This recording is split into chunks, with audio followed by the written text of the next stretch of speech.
Je vais préparer cette vidéo pour vous montrer les différentes démarches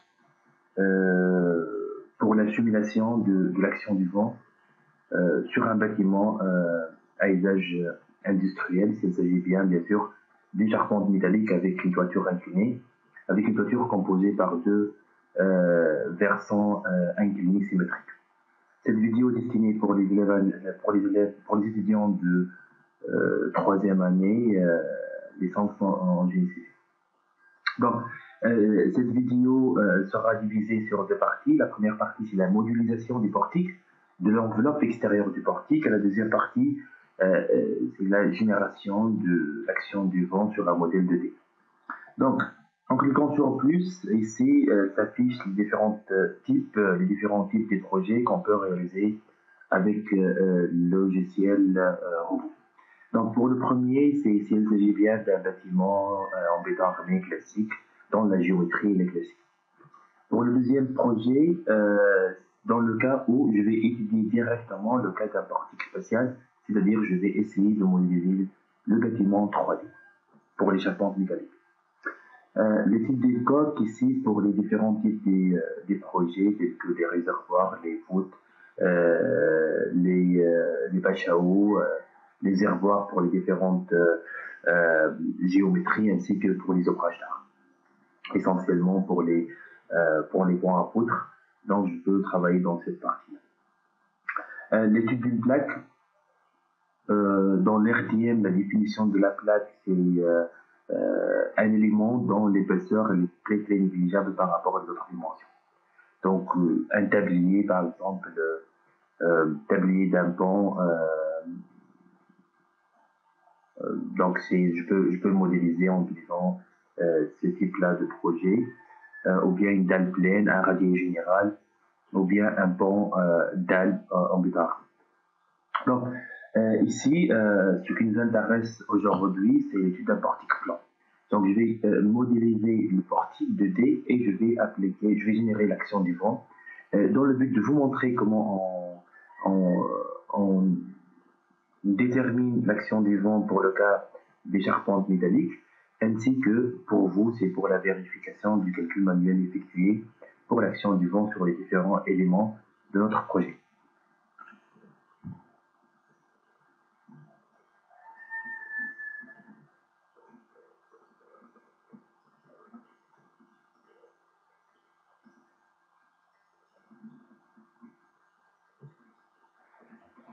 Donc, je commence toujours avec une petite vérification des unités, des forces, des dimensions et de la norme de conception.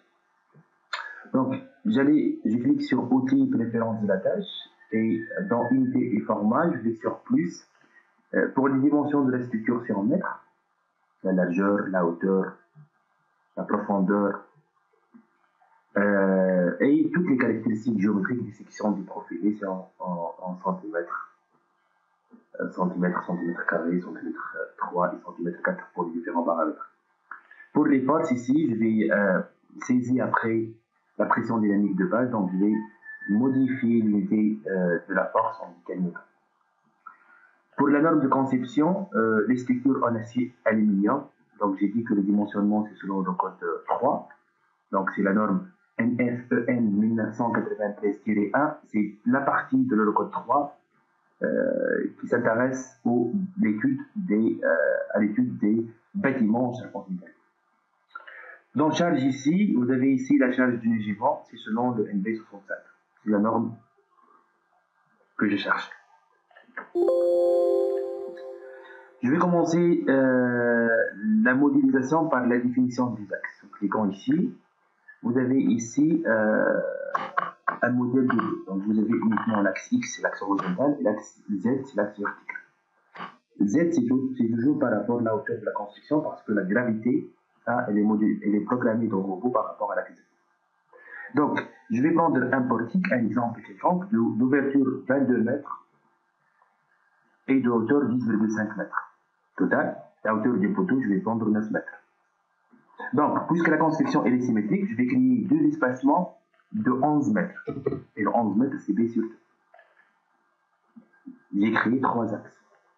La libellée, je peux choisir ou bien 1, 2, 3, l'axe numéro 1, l'axe numéro 2, l'axe numéro 3, ou bien ABC, ou bien les valeurs 0, 11 et 22 mètres. Pour Z maintenant, je vais commencer par la hauteur, la hauteur du poteau plus mon temps. Ici, c'est la hauteur du poteau plus mon temps de livre, H2. H2, je vais prendre 9 mètres. Donc, elle va créer un axe de 0 et 9 mètres. Et regardez ici, la position change en 9. Et j'ai dit que la hauteur totale de la construction égale 10,5 mètres. Donc, je vais ajouter un axe de 1,5 mètres pour obtenir le 10,5 mètres comme hauteur totale de la construction. Et je vais changer ici la libellée en valeur. Une dernière vérification pour les axes, par rapport aux coordonnées de Bézier, le système de coordonnées, ici c'est une coordonnée cartésienne. Une vérification de X, une vérification des axes générés par rapport à Z, et j'applique. J'ai besoin uniquement de définir l'enveloppe.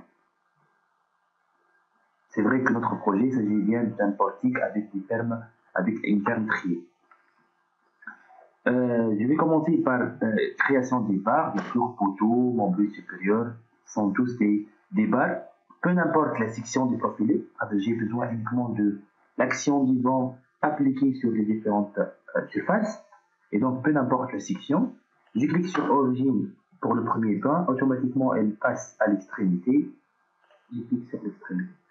Voici le premier poteau déjà créé, l'élément vertical créé. Je vais continuer par la membrure supérieure. Notre membrure supérieure ainsi que l'élément vertical. Voici l'enveloppe extérieure de notre projet. Bien sûr, lorsque vous allez répéter ça, il faut juste modifier les dimensions réelles de votre projet. Le poteau, je dois créer pour la stabilité de l'ouvrage des appuis. Je vais prendre un appui articulé, un poteau. Les poteaux sont biarticulés. Donc, la première étape, c'est la modélisation, c'est la création de notre prototype 2D en respectant les données de notre projet, essentiellement, pour le moment, les dimensions de notre construction. B, H2 et H3. Pour appliquer l'action du vent, je vais cliquer sur génération du vent, légivant, ou bien charge légivant de D3D. 2D, ce qui m'intéresse pour le moment, 3D si je vais générer le modèle en 3D. Donc, je clique sur Auto, elle va définir l'enveloppe extérieure sur laquelle l'action du vent s'applique. Notre construction sans accrotaire. Je coche sans accrotaire et au vent. Avec base non reposant sur le sol, pour notre cas, le projet repose sur une fondation appuyée sur le sol. Donc, directement, notre ossature métallique est appuyée sur le sol. Toiture isolée, c'est pour le cas à utiliser pour le cas d'une construction ouverte, mais pour notre cas, il s'agit bien d'une construction fermée. La profondeur de la construction, je vais prendre 60 mètres, et l'entraxe entre les portiques, c'est ça pour tout le monde, égal à 6 mètres. Et je clique sur, je décoche neige parce que j'ai besoin uniquement de traiter l'action du vent. Afficher la note après la génération du charge, il faut laisser cette ligne-là cochée parce que après la génération du vent, il va vous donner la note de calcul sous format Word pour vérifier, comme je vous ai dit, le calcul effectué manuellement. Je clique par la suite sur paramètres, département quelconque, mais ici, dans la région, si il s'agit bien d'une région 1, mettez vent 1. Si il s'agit bien d'une région 2, mettez vent 2. Si il s'agit bien d'une région 3, mettez vent 3. Pour le cas, je vais prendre la région 2, peu importe la neige. Altitude géographique est 0 par rapport à la mer. Altitude de la construction, 10,5 mètres.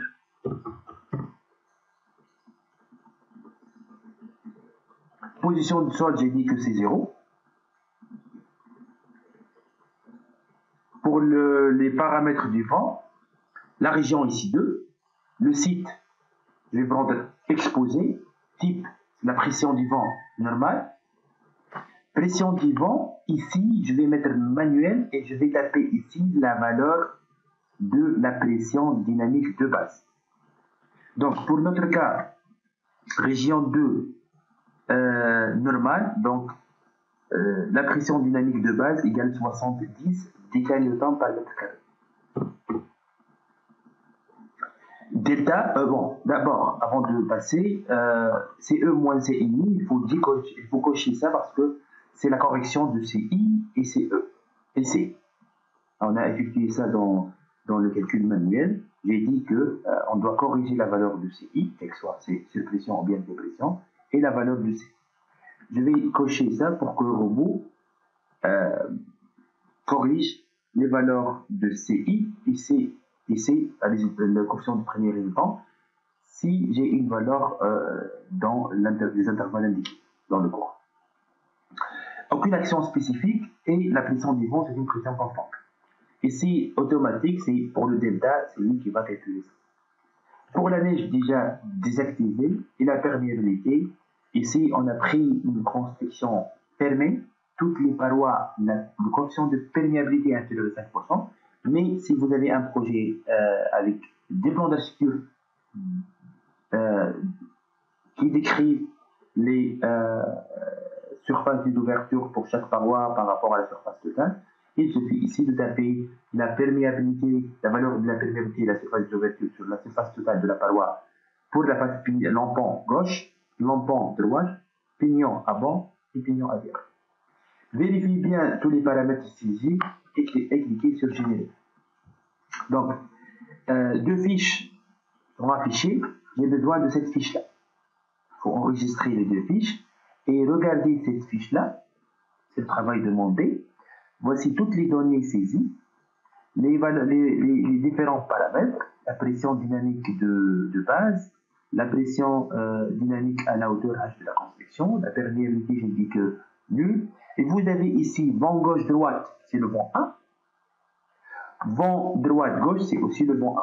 Puisque la construction est symétrique, il suffit de regarder ces deux-là. Vent 1 sur pression et vent 1 dépression. Et de l'autre côté, vous avez vent avant-arrière sur pression, vent 2, et vent avant-arrière dépression. Comment je vais comparer les résultats par rapport la note de calcul effectuée? Vous avez ici les numéros de départ. Vous pouvez afficher ici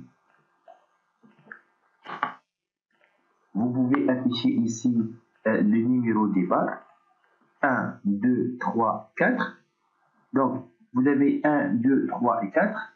Et la face pignon avant et la face pignon arrière.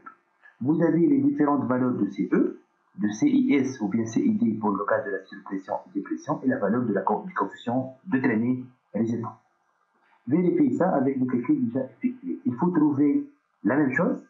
Peut-être la différence c'est au niveau des versants, parce que comme je vous ai, comme on a déjà réalisé, ce sont des abacs et on utilise des abacs et peut-être on peut avoir des valeurs légèrement différentes par rapport aux valeurs indiquées. Donc si vous avez bien saisi les données, bien modélisé votre projet, sûrement vous allez avoir des valeurs correctes à 100% avec Robot et je vous laisse donc le temps pour vérifier le calcul par rapport les valeurs données par Robot. Donc l'objectif principal de cette partie-là, c'est de valider le calcul manuel effectué. Vous avez ici lambda A pour le vent 1 et vous avez ici lambda B pour le vent 2. Vous avez gamma petite face et vous avez gamma grande face. Il faut vérifier tous les paramètres. S'il y a une différence ici, sûrement vous avez effectué une erreur au niveau de calcul de lambda A, de gamma 0 grande face ou bien de gamma 0 petite face. Donc, si je reviens au calcul manuel, vous avez présenté les valeurs sur la paroi verticale gauche, paroi verticale droite, les deux versants et la face pignon avant et la face pignon arrière. Toutes les valeurs sont indiquées ici. Je vous remercie.